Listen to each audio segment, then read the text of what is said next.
buenas noches, bienvenidos a La Controversia, un programa de la Franja de Opinión de Canal Capital. Semanalmente analizamos los temas más candentes del país, de la ciudad, y esta noche tenemos, ya adivinarán los televidentes, tenemos un tema de la crisis del proceso de paz. Primero, un hecho insólito, un hecho especial, que un general de la República que nunca había estado ningún general en manos de las FARC, por primera vez un general es capturado por las FARC y es internado en las selvas con dos acompañantes, con una abogada del Ministerio también de Defensa y con un cabo del Ejército.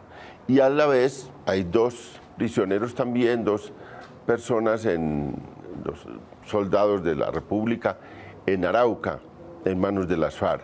Esos son hechos muy fuertes que ocurrieron pues, el domingo pasado, en el caso del general, y antes los de los soldados. Y también esta semana pues, estuvo el ataque a Gorgona, que es una cosa que tampoco estaba dentro de las posibilidades. Nadie se imaginaba que pudiera haber un ataque a esta isla tan emblemática. Y hoy, después de que todo iba encauzado a que habría la liberación de los soldados y del general, pues ha habido varios incidentes. Las FARC denuncia una militarización y unas operaciones sobre la zona del Chocó donde se va a hacer la liberación. Y al mismo tiempo Timochenko hace una carta donde dice, bueno, aquí se incumplieron los acuerdos que teníamos con el gobierno, vamos a hacer las liberaciones. Afortunadamente no hay ninguna duda de que las liberaciones se van a dar por parte de Timochenko, pero a la vez dice, después de esto vamos a discutir las condiciones del proceso porque se han alterado las reglas de juego. El presidente unilateralmente suspendió las negociaciones por un hecho que ellos consideran de guerra, porque dicen, estamos negociando en medio del conflicto, estamos actuando aquí haciendo operaciones contra el ejército y el ejército contra nosotros, y eso debía no tocar el proceso, pero ahora lo tocó. Era un hecho que, bueno, aquí analizaremos si tenía otra salida el presidente Santos distinta a suspender y a obligar a las FARC a entregar al general, si habría otra salida. Lo que pasa y lo que ocurrió es que Timochenko dice que eso es una violación de los acuerdos y que hay que discutir ese tema después de que terminen las liberaciones. De manera que eso vamos a hablar hoy con personas muy conocedoras del tema, pero a la vez personas que tienen un protagonismo político o desde el lado del análisis hacen opiniones sobre estos temas. Tenemos a Aida Bella. Estábamos hablando acá, regresó después de 17 años de exilio, ya tiene las cifras más precisas, cuántos días, cuántos meses, pero 17 años fue por su partido, la Unión Patriótica, al cual le habían regresado la personería jurídica, fue designada candidata presidencial y luego participa en una fórmula con la doctora Clara López en la vicepresidencia. Hizo una campaña admirable, sacaron 2 millones de votos en primera vuelta, que fue un resultado pues, muy importante porque era el 15% de lo electoral. Ella pues, ha estado comprometida con este proceso de paz, regresó al país precisamente porque había ese ambiente y había ese proceso de paz. Muchas gracias, Aida, por acompañarnos. Gracias a ti por la invitación, pero además un saludo muy especial a todas las personas que están mirándonos al otro lado de la pantalla. Al senador Guillermo García Ralpe, que es senador del Partido Liberal. Ya hemos tenido aquí varios programas, muy interesado en este tema de la paz. Muchas gracias, senador, por acompañarnos. A usted, León, muy buenas noches, a todos los y las televidentes y a nuestros compañeros del panel. Con el general retirado Jairo Delgado, también ha estado varias veces, es un analista de los temas de seguridad, conoce pues como que fue de la fuerza pública y tuvo puestos muy importantes dentro de la fuerza pública. Luego se ha dedicado al análisis de estos temas de seguridad y seguramente nos dará luces sobre lo que vamos a hablar, sobre todo cómo sigue este proceso de paz y qué fue lo que motivó toda esta crisis. Muchas gracias, general, por acompañarnos. Muy amable por la invitación a los panelistas y a la amable teleaudiencia. Muchas gracias. Bueno, y tenemos a un autor, pues a un editor de un libro que lo vamos a Vamos a presentar hoy, por lo menos para que la gente vea su carátula, para que le interese, a Víctor de Currea Lugo, es profesor de la Universidad Javeriana, es especialista en temas internacionales, escribió una columna del Espectador, normalmente columnas muy orientadas a ver conflictos en el mundo, recorrió el mundo y estuvo en cantidad de conflictos, conoce desde dentro conflictos distintos al colombiano y el colombiano nos aportará mucho y le vamos a dar la oportunidad también para que diga, este libro tiene estas características. Tiene unos segundos para hacer la presentación, Víctor. Bueno, pues si me tocó empezar con la publicidad, lo haremos. Se llama ¿Por qué negociar con el ELN? La tesis central es que un proceso solo con las FARC es un proceso incompleto. Hay que sumar todas las voces y todas las fuerzas políticas que se puedan a la construcción de paz. Y dentro de eso, 23 autores, incluyendo los detenidos del ELN que están en la cárcel de Bellavista. Trabajamos diferentes capítulos para plantear el problema de la agenda, el cómo negociar, el cómo incluir a la sociedad y en general las responsabilidades que hay en discutir el tema mineroenergético, el tema de las regiones, 5 voces de campesinos, y creemos que puede servir como un insumo para cuando ojalá se abra además un proceso de paz, no solamente que continuemos en el de las FARC, sino que abramos una mesa como país a discutir los temas de paz con el Ejército de Liberación Nacional. Bueno, con este grupo de analistas podremos examinar paso a paso toda esta crisis del proceso de paz, pero antes salimos a las calles a recoger opiniones de la gente sobre la crisis del proceso, sobre si tienen optimismo que va a seguir. No es muy alentador lo que dice la gente porque recorrimos varios lugares de la ciudad recogiendo esas opiniones y vamos primero a ver esa nota ciudadana.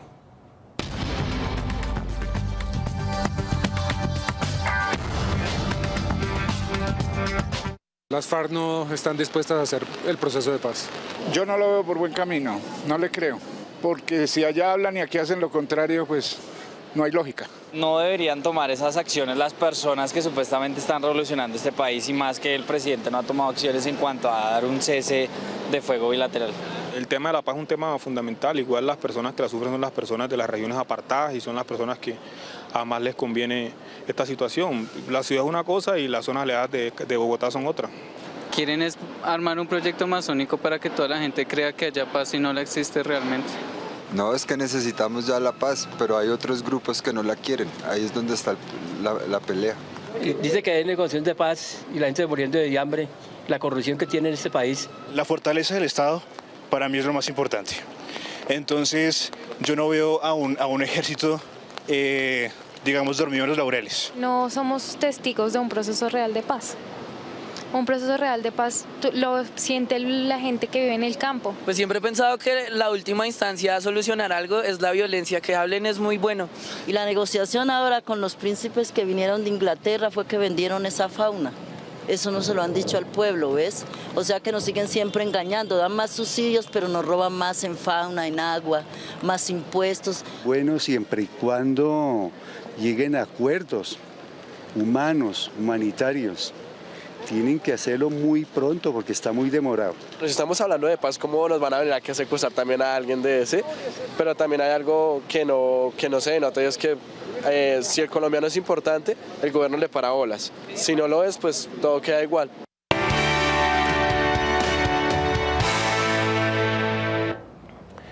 Estamos en la controversia discutiendo la crisis del proceso de paz, todos los acontecimientos de esta última semana, el pronunciamiento presidencial, la forma como la guerrilla se ha comportado en esta crisis y los últimos pronunciamientos de las FARC. Y quería empezar con Aida.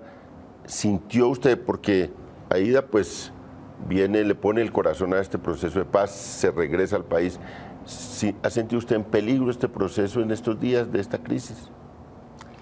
Pues sí, yo creo que todo el mundo está muy preocupado, pero yo sí diría que la decisión del presidente fue desafortunada, completamente. Primero porque el gobierno presiona a negociar en la guerra, y yo creo que ese no es un escenario bueno para hacer la paz. Si estamos negociando la paz, pues hombre, paren los operativos de un lado y del otro. Y yo soy de las que siempre he dicho, desde que llegué a este país, y ya estaba caminando el diálogo, necesitamos una tregua bilateral. necesitamos que pare todos los argumentos de la guerra, pero además el accionar de la guerra. Y yo pienso que todas las cosas que suceden dentro de la guerra pueden desestabilizar uno que otro, pero es que también aquí hay muertos de primera, muertos de segunda. Si mueren los guerrilleros son dados de baja, si muere un policía entonces es asesinado. Hay un catálogo de cosas que no ayudan, pero además yo pienso que tampoco ayuda la actitud del ministro de la Defensa, que todo el día insulta, que todo el día está contra un proceso de paz, pero que hace parte de un gobierno que jaló en ese proceso. Pero últimamente también el presidente Santos se ha desbocado demasiado. Muy mal el ministro de Defensa, que no sabía qué estaba haciendo el general cuando le preguntaron el domingo allá. No sabía él. Él que es tan inteligente, que hace tantas cosas, que sabe tantas cosas, tampoco ha descubierto quién le pasa los datos al innombrable antes que al presidente. Esto no puede suceder en un país. ¿Cómo así que el presidente no tiene hombres de la confianza y sí los tiene una persona que está en la presidencia de la República? Eso es absolutamente inconcebible. ¿En qué país pueden suceder cosas de ese estilo? Entonces uno piensa, bueno, entonces dentro de las fuerzas militares hay gente que está contra el proceso de paz, pero son más o están en los altos cargos del Estado. ¿Qué pasa? Pero el ministro también tiene que dar una explicación al país. ¿Por qué esos datos se conocen antes? El presidente de la República los conoce luego que el doctor Uribe. Eso no lo entiende nadie, y menos en un proceso de paz en el cual ellos tienen una inmensa responsabilidad. Y yo creo que todos necesitamos información, pero muchas aclaraciones. Uno no sabe, a nosotros nos han dado nunca clase de inteligencia, pero con una cuestión de simplemente casi que una reflexión doméstica, uno dice, bueno, pero ¿qué hace un general allá? Sin medidas de seguridad, sin nada, violentando absolutamente todas las cosas que ellos mismos se inventaron para protegerse. ¿Qué iba a hacer yo en la primera de cambios cuando se presentó esa noticia? ¿Será que va a hablar con los guerreros? ¿Va a hablar de guerrero a guerrero? ¿Qué iría a hacer? Es decir, si va a una conversación amigable con los otros, pero entonces uno piensa, bueno, si iba a eso, y yo parto de dos hipótesis: o puede ser una estrategia militar, o puede ser un error militar. Y yo me inclino más por la primera, porque un oficial de ese rango no puede cometer un error dentro de una zona completamente donde están presentes casi todas las variables de la guerra. Entonces, ¿cómo no nos explican eso? Y a mí me parece muy extraña el ministro de la Defensa, que es tan soberbio, y a veces pues uno se siente regañado. Yo solamente he hablado una vez en mi vida con él, y cuando le dije, ministro, yo cada vez que habla me siento amenazada, y me sigo sintiendo amenazada. ¿Y qué te respondió? Me dijo, no, yo no soy tan malo como ustedes creen. Guillermo, Aida ha puesto varios temas. Uno, que fue errada la decisión del presidente de suspender los diálogos. Dos, que lo lógico sería tener una tregua entre las dos partes en el medio del proceso de paz. Bueno, y otras discusiones ya sobre el hecho de la presencia del general en la zona y todo esto. ¿Usted opina que fue un error lo del presidente suspender? ¿Tenía otra alternativa el presidente? Bueno, los colombianos, o por lo menos los que queremos la paz, que somos la gran mayoría, estamos entre varios sentimientos encontrados, entre la esperanza, el deseo y las ganas de obtener la paz y la crudeza del conflicto, las circunstancias del conflicto. Y eso, por supuesto, a los que queremos la paz, pues nos tiene en sentimientos encontrados esta circunstancia. Con mayor razón, aquellos que no están de acuerdo con la paz, especialmente proyectos políticos que solamente tienen subsistencia en medio del conflicto o de la guerra, pues tienen su visión de este incidente. Muy grave, muy delicado, pero nos hace entender que dialogar, a pesar de la incomprensión, en medio del conflicto, sin cese bilateral de fuego, tiene tiene su razón. Por supuesto, declarándonos adoloridos de los hechos de la confrontación. Pero si no hubiese sido así, este incidente del general, si hubiera habido cese bilateral de fuego, del fuego, yo creo que ya hubiera terminado con el proceso de paz. Porque es un incidente, en esa circunstancia, mucho más grave. Yo pienso que la flexibilidad de dialogar en medio del conflicto nos permite como asimilar este golpe contra el proceso, contra el país, contra la credibilidad de los colombianos. Y yo pienso que el presidente en eso tiene su razón, a pesar de la incomprensión, a pesar del sentimiento humano de todos los colombianos que rechazamos los actos de violencia. Y lo de la suspensión del proceso de paz, yo creo que el presidente con eso mostró que tiene la orientación del proceso de paz, porque representa al Estado, representa la legalidad, la legitimidad de nuestro país, ¿no? Yo pienso que con esto le dio también tranquilidad a la gente que creía que el presidente estaba preso, capturado por el proceso de paz. Y con eso demostró el presidente, sin reventar la agenda, pues demostrar que este hecho tiene que superarse, siendo grave, lo vamos a superar, y creo que como conclusión de este hecho grave se va a mejorar las condiciones del proceso. Yo pienso que en materia de tiempo, en materia de aligerar los dos puntos que están pendientes y los detalles que, por supuesto, usted como un sabedor de este tema, son tan necesarios en lo que resta del proceso. General Jairo Delgado, digamos, usted nos tiene que dar luces sobre qué estaba haciendo el general en esa zona. ¿Usted cómo interpreta la presencia del general en esa zona y, bueno, y el hecho doloroso de su retención por parte de las FARC? Bueno, yo comenzaría por señalar lo siguiente, no sé si me lo permite. Yo pienso que para el presidente era inevitable suspender los diálogos, porque es que este proceso tiene varias características novedosas, diferentes con los anteriores procesos. Yo subrayaría principalmente dos. La primera es que el actual gobierno, digamos, nace de un proceso electoral que se denominó el proceso electoral de la guerra o la paz. Ese proceso electoral dejó este segundo mandato. Exactamente. Ese proceso dejó una altísima polarización que no está resuelta. Esa es la primera característica. Entonces, hay una percepción, digamos, frente al proceso de paz dividida en el país, no desde ahora, sino desde el mismo proceso de elecciones comenzó a darse esa percepción dividida del proceso de elecciones. La segunda característica es que hay una fragmentación institucional muy marcada, en donde cabezas visibles, digamos, de las instituciones tienen posiciones divergentes frente al proceso de paz. Y eso también, digamos, marca una diferencia. Razón por la cual, digamos, el presidente Santos se ve obligado a suspenderlo, porque el presidente Santos no solamente le debe responder a las FARC, le debe responder a una opinión pública que, como vimos en lo que usted presentó en el comienzo, yo lo resumiría en escepticismo y desconfianza de la gente, digamos, que se entrevistó, lo resumiría en eso. Entonces el presidente también tiene que mostrar signos de que no hay debilidad en el gobierno, y me parece que a ese sector hay que hablarle.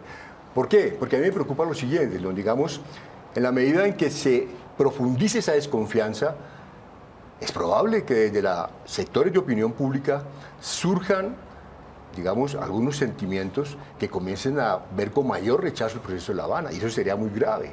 Entonces, si las FARC y el gobierno se aíslan del resto de la opinión pública, me parece, digamos, que muy delicado, y por eso el gobierno tiene que tomar esa decisión que me parece a mí que fue inevitable.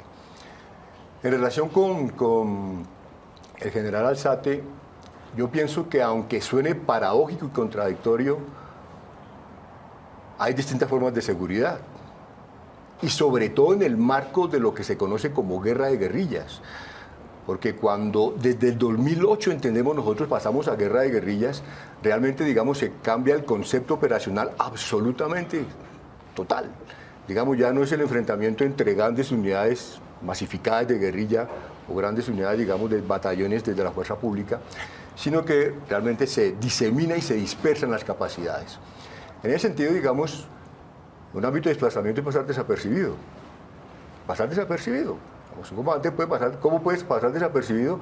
Como lo pueden hacer muchos, no solamente, digamos, de la fuerza pública, sino también, digamos, desde otros sectores de personas que tienen cierto riesgo. Pasar desapercibidos es eso, digamos, reducir cierto dispositivo militar que no llame la atención, sobre todo por una característica. Mire que lo que hacen las FARC en una semana es lo que yo llamaría entrar en golpes de opinión.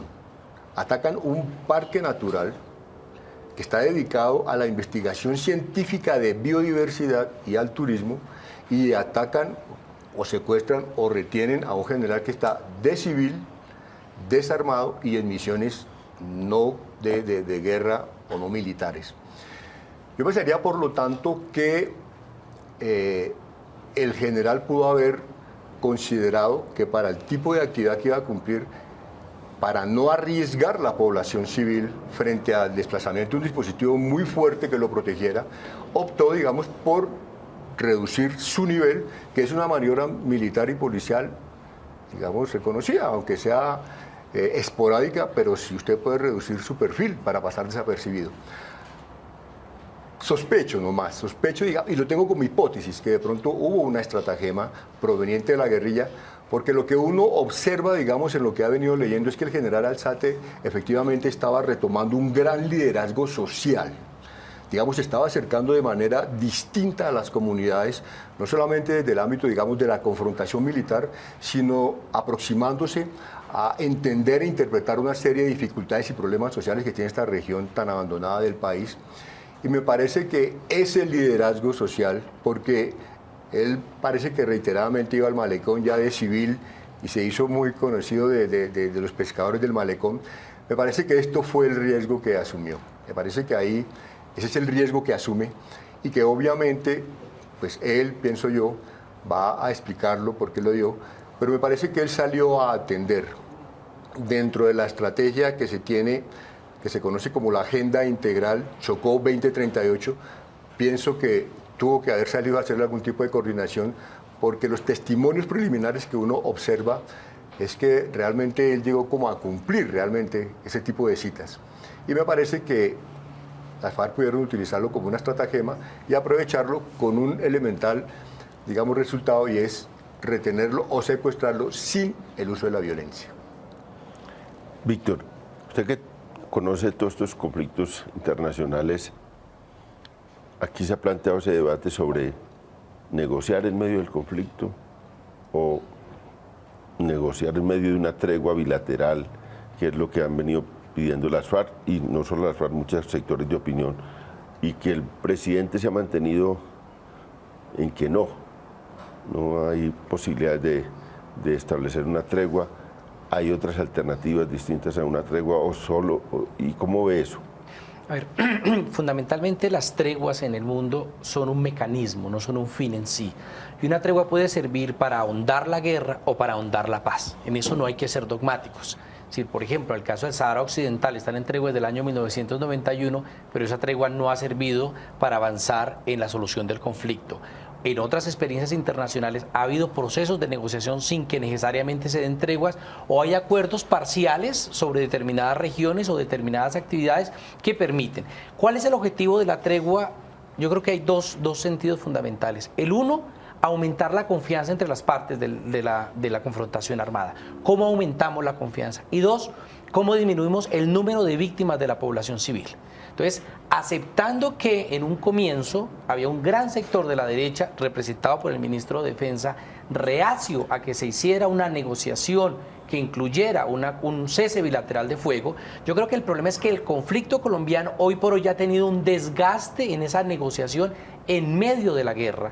Y lo que la gente está pidiendo, y recojo lo que planteaba Aida, es la necesidad de plantear una tregua bilateral en dos sentidos. Uno, recuperar la necesidad de fortalecer la confianza entre las partes del conflicto, y dos, disminuir el número de víctimas. Entonces, esas dos tareas que cumple la tregua es fundamental. Segunda cosa que quiero precisar que uno observa en todos los conflictos: los procesos de paz no son lineales. Entonces, aquí creemos que van a disminuir el número de muertos de una manera aritmética, entonces de 20 pasamos a 18, pasado mañana entonces a 16 y luego a 14, y eso es mentira. En ningún proceso de paz se han dado procesos lineales. Eso es pesimista, no, es realista. Nos vamos a ver enfrentados a nuevas coyunturas igual de graves o más graves. Y ahí es donde yo pienso que el presidente Santos se equivocó, porque una vez uno se levanta de la mesa y suspende el diálogo, entonces ¿qué va a hacer la próxima vez? ¿Cerrar el proceso de diálogo? Entonces yo creo que haya habido un grave problema. Y otra cosa importante es que yo creo que hay que desalzatizar, si me permiten la palabra, el proceso de paz. Esta semana sin duda vamos a estar concentrados en el debate del general, pero entendamos que ese es el precio que paga el país y las élites por plantear una negociación en medio de la guerra. Entonces, independientemente de los detalles técnicos de si retención, si era una cosa civil, si era una labor de inteligencia, independientemente de esos detalles, es el precio que paga la fuerza pública por asumir una confrontación o una negociación en medio de la confrontación. Lo que sí, y con esto no me quiero volver vocero de las FARC, tiene razón Timochenko, no se puede hacer unas reglas de juego y a la primera de cambio levantarse de la mesa. Las FARC pudo haber hecho lo mismo cuando murió Cano, o las FARC puede haber hecho lo mismo en otros contextos. Entonces yo creo que también hay que desapasionar el conflicto, porque algunos sectores de Colombia siguen insistiendo en lo que el general muy bien decía, y es una gran polarización del país, donde lo que hace un sector lo vemos de una manera, pero lo que se hace en otro sector se sataniza o se santifica, valga la palabra. Entonces, en los conflictos internacionales y en otras guerras lo que uno observa es que son complejos muy tortuosos, y la construcción de la confianza puede nacer de una tregua bilateral. Vamos a hacer una pausa y después venimos a discutir, porque aquí ya vemos, dos de los panelistas plantean que fue acertado lo hecho por el presidente Santos, otros dos dicen que eso puede tener sus grandes problemas. De manera que vamos a continuar en este debate, hagamos una pausa.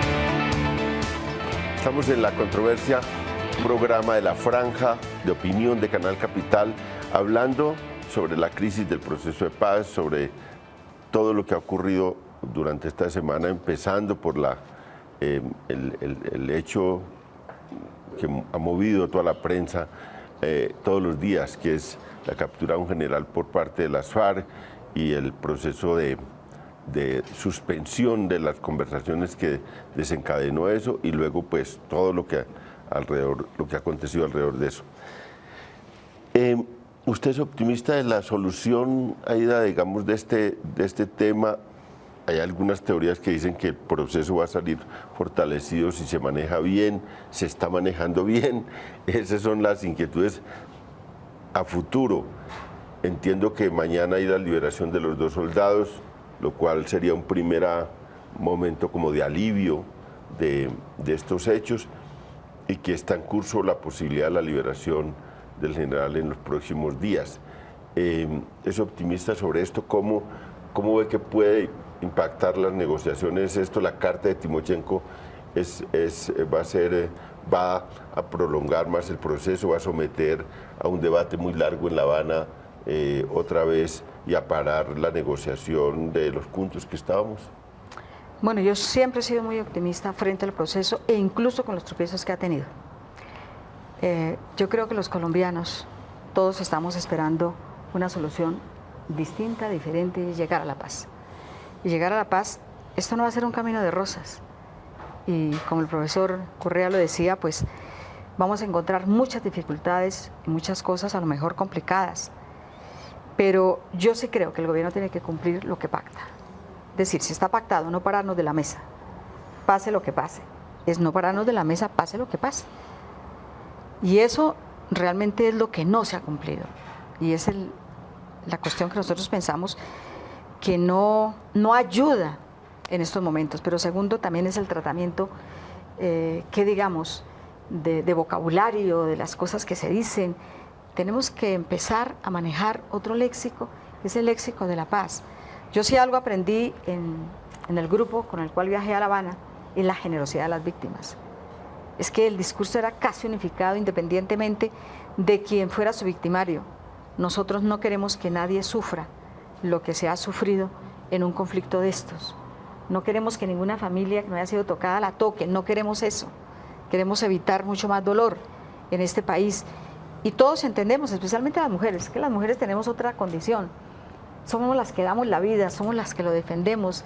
Queremos que en este país las condiciones cambien. Por eso necesitamos, por ejemplo, unas fuerzas militares para la paz, unos empresarios para la paz, una prensa para la paz, una opinión pública también, que esté dispuesta a aceptar que en un proceso de paz se van a producir muchos problemas, pero también esperamos que todos estos problemas alimenten la gran ilusión que tiene este pueblo. Y la gran ilusión se vio en los votos. Aquí puede estar polarizada la cuestión y la opinión pública, y aquí no hay opinión pública. A mí me parece que estos medios de comunicación lo único que hacen es permitir que los dueños de este país y los dueños de los medios sean los que hablen. ¿Y los otros qué? Y los otros no hablan. Aquí no hay libertad de prensa. La libertad de prensa es para los dueños y es para los factores incluso de la publicidad. Eso es muy preocupante, porque en un país de estos, pues definitivamente no solamente está trenzado, pero yo le digo una cosa general, la mayoría del pueblo colombiano votó por la paz. Y se votó por la paz porque hay muchos factores de la guerra que lastiman a toda la sociedad. Y la sociedad entera dijo, bueno, tenemos que escoger la opción entre la paz y la guerra, escogemos la paz. Y esa paz tiene que darse, porque entonces el presidente quedaría, yo creo que con un gran entusiasmo, que votamos incluso los sectores de izquierda. Nunca pensamos votar por el presidente Santos, pero con el ofrecimiento de la paz. Votamos por él solamente por el punto de la paz, porque en lo demás estamos en oposición. Nosotros no estamos de acuerdo con esa locomotora salvaje minera, no estamos de acuerdo en que regalen las regalías, no estamos de acuerdo con una cantidad de cosas que hacen estos gobiernos. Entonces suben los impuestos porque no son capaces de decirle a las transnacionales, déjenos la parte que nos corresponde de la riqueza, venga para acá, los sueldos de los notarios de 100 millones diarios. En Bogotá, un hombre se gana 100 millones mientras otro no tiene un pan. Es decir, nosotros estamos también previendo que la paz tiene que avanzar en la justicia social, porque no hay cosa más triste que una paz con hambre. Y ahí lo dijo uno de los ciudadanos, hombre, con hambre, paz en este país es muy difícil. Entonces esperamos también una clase empresarial que entienda.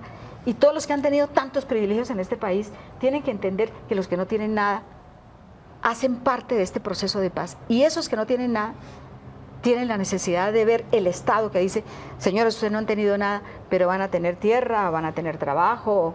Nadie pide limosna aquí, nadie pide que nos regalen las cosas. Senador, ¿usted vio la carta de Timochenko? Hoy, ¿qué opina sobre ellos? Unos apartes. Antes de hacer un comentario a eso, yo quiero destacar lo que Aida ha manifestado sobre el papel de las víctimas en el proceso de paz. Yo creo que el aporte de las víctimas en el proceso de paz ha sido enorme. Con una generosidad han manejado su comportamiento. Ver el abrazo de la víctima del atentado del Nogal, a la víctima y al guerrillero, dándose la paz. El concejal de Bogotá, hermano de Alfonso Cano, le dio la mano al presidente Santos, a pesar de que el presidente Santos dio la orden de proceder en el caso de Alfonso Cano. Y la actitud de Iván Cepeda, de Cristo, bueno, de Constanza Turbay, que le mataron toda la familia de la guerrilla. Sin embargo, promoviendo en su papel de víctima el proceso de paz. Yo pienso que le debemos mucho a las víctimas en este proceso de paz también. Sobre la carta de Timochenko, pues sí, es que a Timochenko lo conocemos es regañando, ¿no? El día que murió Manuel Marulanda, él hizo una proclama declarando la guerra pues eterna al Estado y al establecimiento, y de ahí el país lo viene conociendo un poco más. Ahora fue un regaño también, digamos que sin justificarlo. Dijo que pues, el presidente pateó el tablero. Él se ajusta a lo que acordaron en la agenda, ¿no? Al procedimiento, a los puntos, en fin. Digamos que hay que entender esa circunstancia. Pero más allá de las palabras de Timochenko están los hechos. Yo pienso que la guerrilla, pues sin valorar la historia de sus atropellos, de ninguna manera, por supuesto, yo creo que está ajustada a la agenda. sigue ajustada a la agenda.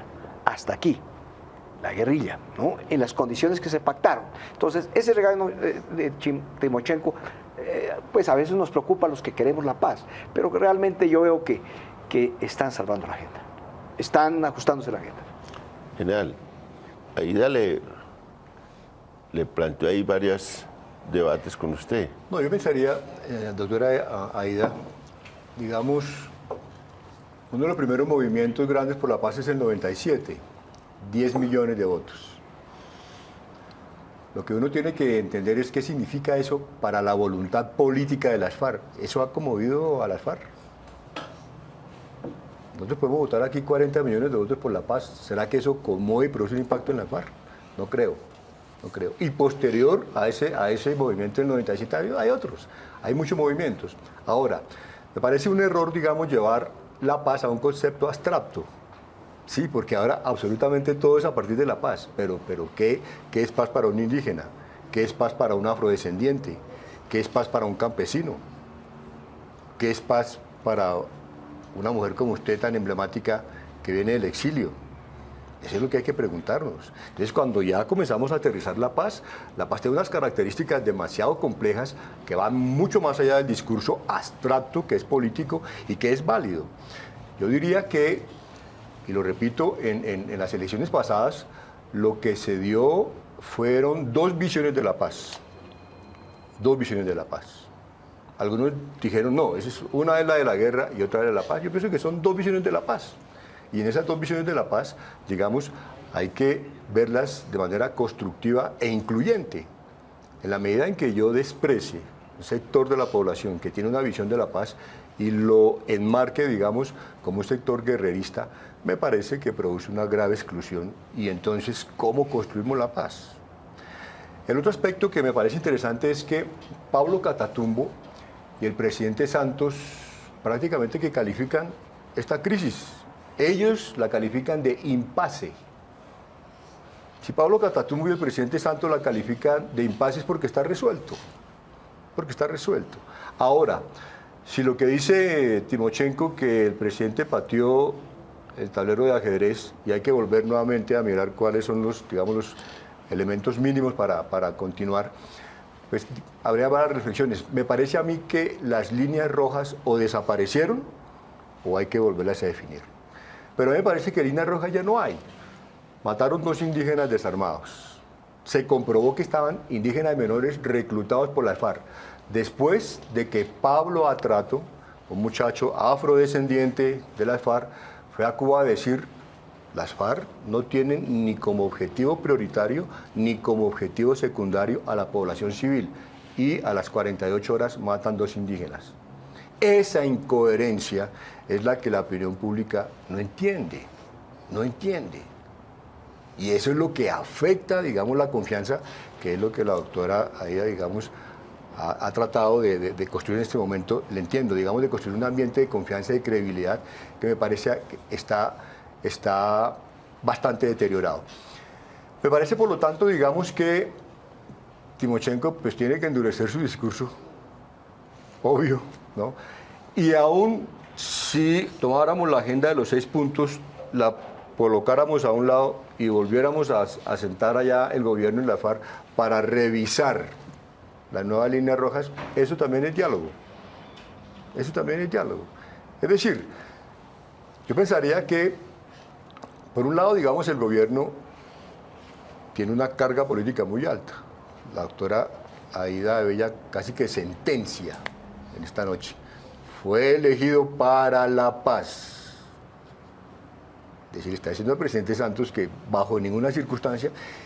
Y hoy lo que uno diría es que muy difícil, digamos, que en la voluntad política del presidente Santos, digamos, hay una concepción de ruptura. Él lo dijo, impasse. Entonces yo pienso que esta posición de Pablo Catatumbo, el mismo presidente, que lo catalogan de impasse, eso es un impasse, ¿no? Es un impasse y va a ser superado. Víctor, usted que se metió en el primer, digamos, momento de este programa con la idea de las treguas y de las experiencias. En el lenguaje de Santos apareció la palabra desescalar el conflicto y en el lenguaje de Catatumbo también. como una alternativa a una tregua bilateral, es decir, no podemos hacer una tregua bilateral total, pero desescalar el conflicto es una tregua parcial en realidad, sacar unas acciones del conflicto, y eso pues ya está en el lenguaje de las dos partes, del presidente Santos y de Catatumbo, y esa pues podía ser, digamos, una cosa intermedia. ¿Qué posibilidades hay de eso? Y que las nuevas reglas de juego que vayan a discutir quizás Timochenko, bajo la inspiración de Timochenko sobre que hay que discutir unas nuevas reglas de juego, podrían ser esas, desescalar el conflicto. Una de las alternativas que hay, está en el derecho internacional, es la posibilidad de reducir, insistir en fortalecer la aplicación del derecho internacional humanitario aún en las hostilidades. Es una posibilidad.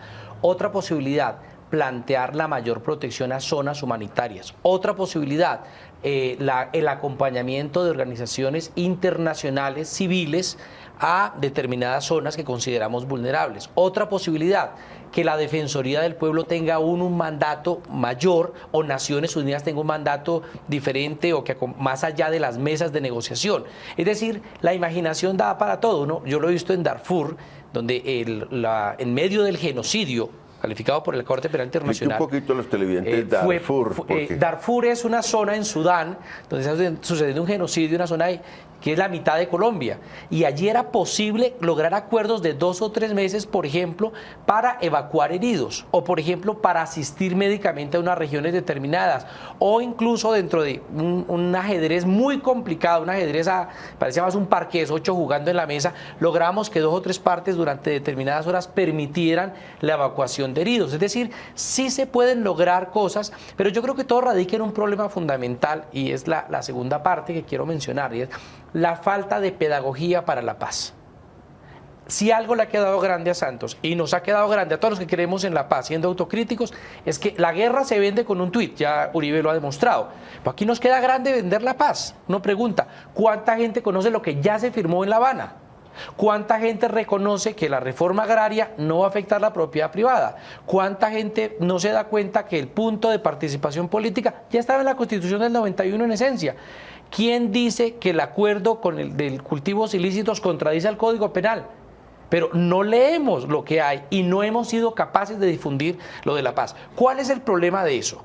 Que si la sociedad colombiana no se convence, incluyendo lo que podrían llamar algunos los enemigos o los detractores de la paz, o otro tipo de paz, recogiendo lo que dice el general, si no logramos meternos en la mesa, un proceso de paz que no logre una gran legitimidad puede dar lugar a una segunda fase de confrontación. Nos lo enseñó Mali en el 2012 y nos lo enseñó Ruanda en el año 1992. Si la experiencia internacional nos está diciendo, o fortalecemos la paz, o blindamos la paz, o nos pasa lo de Guatemala, donde hubo un referéndum por la paz que lo perdió la paz. Entonces la tarea que tenemos las personas que creemos en la paz es cómo a partir de la experiencia internacional planteamos pedagogías para la paz, para que entendamos que hay que lo del general Alzate es un impasse que hay que superar. 2, que hay que meter también a sectores del uribismo en la construcción de paz. 3, que la gente tiene que saber qué es lo que se está negociando en La Habana, porque no es que no se ha negociado nada ni que se haya entregado al país, que la gente no lo lee y no lo sabe. Y esa es la principal tarea que tiene el gobierno de Santos. Es decir, la legitimidad no se logra solo sentándose con Uribe. La legitimidad se logra hablándole de cara al país. Pues, senador, usted es de la coalición de gobierno, de los que tienen la sartén por el mango, la unidad nacional. ¿Qué debe seguir en esto? Una discusión sobre un cese parcial, como un desescalamiento, o figuras como las que Víctor ha traído, para tratar de enviar un mensaje de confianza. ¿Hay condiciones para eso? ¿El gobierno estaría en esas posibilidades y las FARC? El doctor Víctor de Correa nos ha traído unas figuras muy importantes de experiencia del derecho internacional humanitario y que son aplicables. Lastimosamente los colombianos estamos ya como contando los meses, pues un par de años y los meses que esperamos que el proceso de paz termine con el acuerdo de cese al conflicto. Cese definitivo del conflicto. Entonces, no sé si esos mecanismos son para... para aplazar la terminación del proceso de paz, que tiene que terminar bien. Eso lo esperamos todos. Yo pienso que lo más aplicable en este momento es el desescalamiento. Yo creo que más los hechos que aplicar mecanismos que son válidos, pero que digamos que serían aplicables en esos conflictos de largo aliento. Nosotros hoy, los colombianos, estamos entendiendo que el año 2015 debe ser el año de la paz, ¿no? Y yo pienso que el instrumento pues urgente, el instrumento más válido, inmediato, es el desescalamiento, para que el país abrace todo con credibilidad el proceso de paz y no tengamos digamos, el hastío de todos los colombianos por cada hecho de violencia que se presenta en Colombia en medio de la negociación, en medio del conflicto. Estamos terminando ya el programa. Aida, ¿usted qué fórmula le apunta para que disminuyan las acciones y se pueda avanzar, sabiendo que pues ha sido muy radical el gobierno en que no acepta un cese bilateral total de hostilidades como antesala del acuerdo de paz? Sí, yo pienso que también la experiencia internacional nos ha demostrado que es más fácil negociar en medio de la paz que en medio de la guerra. Muy pocos conflictos. Entiendo que un tramo de la negociación en El Salvador estuvo en medio de la guerra, pero luego se dieron cuenta inmediatamente de corregir. Y yo creo que, según dice la prensa, se pensaba que la insurgencia iba a hacer una tregua ahora en la Navidad y todo eso. Yo le pediría al ejército que cuando la insurgencia esté en tregua, por favor respeten la tregua. Porque lo que se ha visto también, y además el proceso de Irlanda, si nos miramos el proceso de Irlanda, el IRA decretó una tregua unilateral y nunca el gobierno británico, jamás el ejército británico rompió la tregua con ese IRA que estaba en ese momento en una tregua. Entonces yo sí creo el tiempo, Aida, que vamos a construir entre todos la paz. Muy buenas noches para todos los televidentes. Muchas gracias a este panel tan especial y los esperamos el próximo lunes en otro programa de La Controversia en Canal Capital, Televisión Más Humana.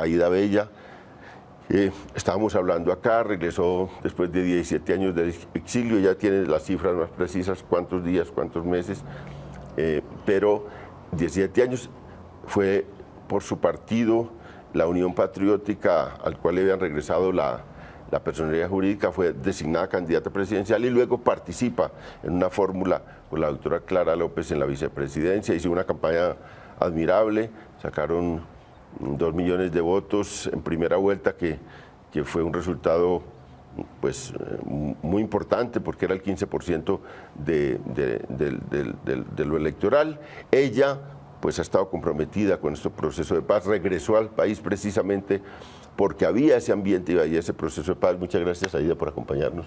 Gracias a ti por la invitación, pero además un saludo muy especial a todas las personas que están mirándonos al otro lado de la pantalla. Al senador Guillermo García Ralpe, que es senador del Partido Liberal. Ya hemos tenido aquí varios programas, muy interesado en este tema de la paz. Muchas gracias, senador, por acompañarnos. A usted, León, muy buenas noches, a todos los y las televidentes y a nuestros compañeros del panel.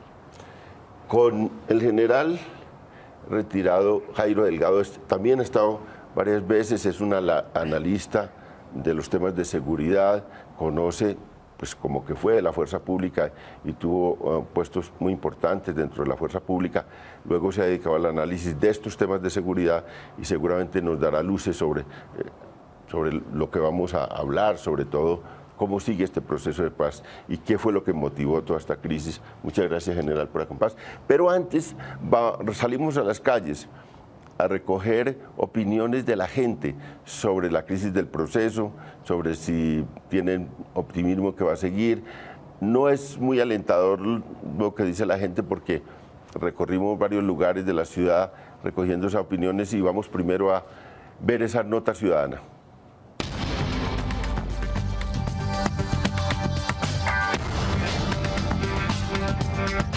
Las FARC no están dispuestas a hacer el proceso de paz. Yo no lo veo por buen camino, no le creo, porque si allá hablan y aquí hacen lo contrario, pues no hay lógica. No deberían tomar esas acciones las personas que supuestamente están revolucionando este país y más que el presidente no ha tomado acciones en cuanto a dar un cese de fuego bilateral. El tema de la paz es un tema fundamental, igual las personas que la sufren son las personas de las regiones apartadas y son las personas que a más les conviene esta situación. La ciudad es una cosa y las zonas aledadas de Bogotá son otra. Quieren es armar un proyecto masónico para que toda la gente crea que haya paz y no la existe realmente. No, es que necesitamos ya la paz, pero hay otros grupos que no la quieren. Ahí es donde está la pelea. Dice que hay negociación de paz y la gente muriendo de hambre, la corrupción que tiene en este país. La fortaleza del Estado para mí es lo más importante. Entonces yo no veo a un ejército, digamos, dormido en los laureles. No somos testigos de un proceso real de paz. Un proceso real de paz lo siente la gente que vive en el campo. Pues siempre he pensado que la última instancia a solucionar algo es la violencia, que hablen es muy bueno. Y la negociación ahora con los príncipes que vinieron de Inglaterra fue que vendieron esa... Estaba dentro de las posibilidades, nadie se imaginaba que pudiera haber un ataque a esta isla tan emblemática. Y hoy, después de que todo iba encauzado a que habría la liberación de los soldados y del general, pues ha habido varios incidentes. Las FARC denuncia una militarización y unas operaciones sobre la zona del Chocó donde se va a hacer la liberación.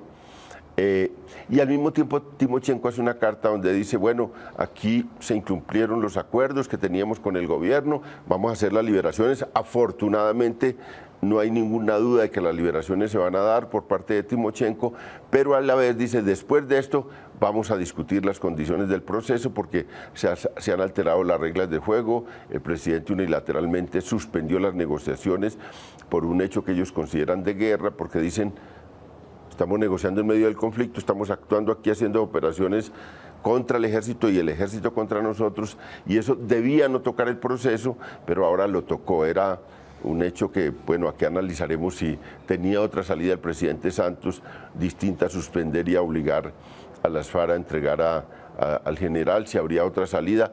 Lo que pasa y lo que ocurrió es que Timochenko dice que eso es una violación de los acuerdos y que hay que discutir ese tema después de que terminen las liberaciones. De manera que eso vamos a hablar hoy con personas muy conocedoras del tema, pero a la vez personas que tienen un protagonismo político o desde el lado del análisis hacen opiniones sobre estos temas.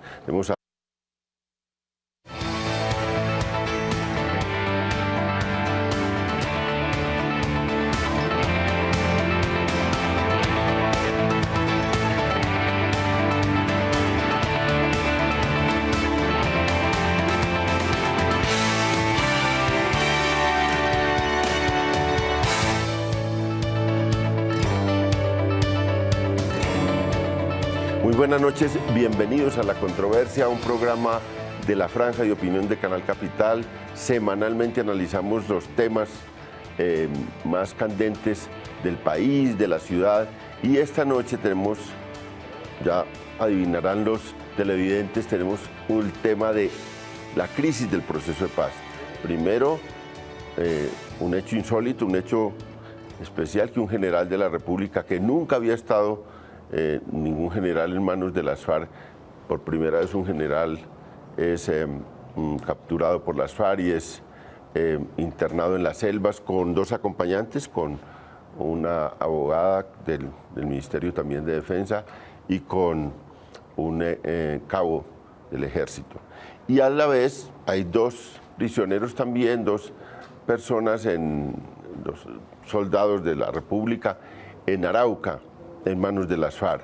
Esos son hechos muy fuertes que ocurrieron pues, el domingo pasado, en el caso del general, y antes los de los soldados. Y también esta semana pues, estuvo el ataque a Gorgona, que es una cosa que tampoco... Muy amable por la invitación a los panelistas y a la amable teleaudiencia. Muchas gracias.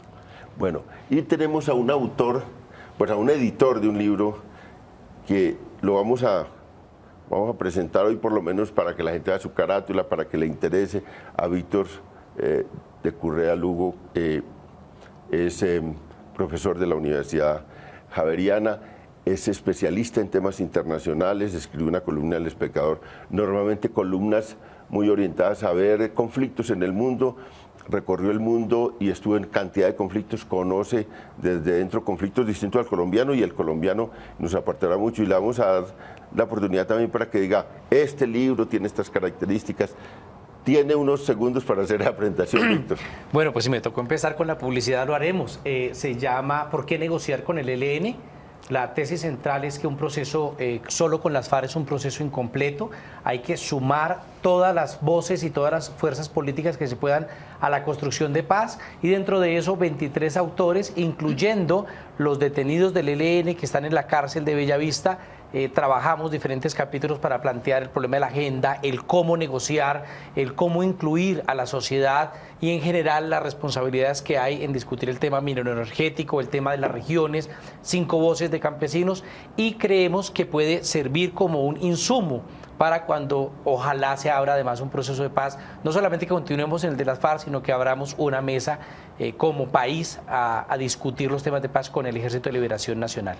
Bueno, con este grupo de analistas podremos examinar paso a paso toda esta crisis del proceso de